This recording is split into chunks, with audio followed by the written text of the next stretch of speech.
want to discuss a finer point of footwork, which is trying to distinguish the foothold type from the foot position type, because it more matters how I'm going to use it rather than what the hold actually looks like. So obviously there's going to be some limiting factor. It's hard to toe in on these things if I don't have a very positive lip in cut like this.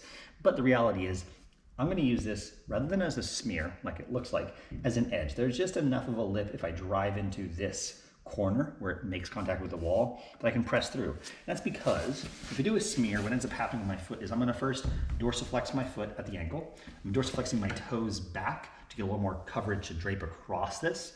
And then I'm also trying to spread my toes out just a little bit. Doesn't always work. A softer shoe you can definitely do it on, like on the veloce here. But if I do that, I'm kind of loaded in this position where really I'm just pushing out from the wall. And we like a smear because it lets us push through a big range of motion. I can get from down here up and across.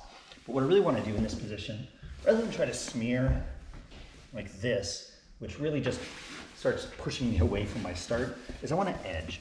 And so edging, I'm going to go ahead and plantar flex my foot at the ankle. I'm still dorsiflexing my toes, but now I'm trying to cram them all together into that big toe to provide a little bit more support.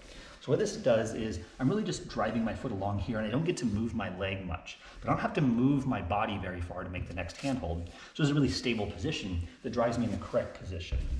So sitting down here, so you can notice I'm just driving into that edge. My body doesn't have to move very far around all this, right? So that's going to be our edging on this foothold. I've got a softer shoe on here because this foothold in particular I use as a smear. I want to move around it an awful lot. So we can see just if I get into position on this, acting like I just made this move.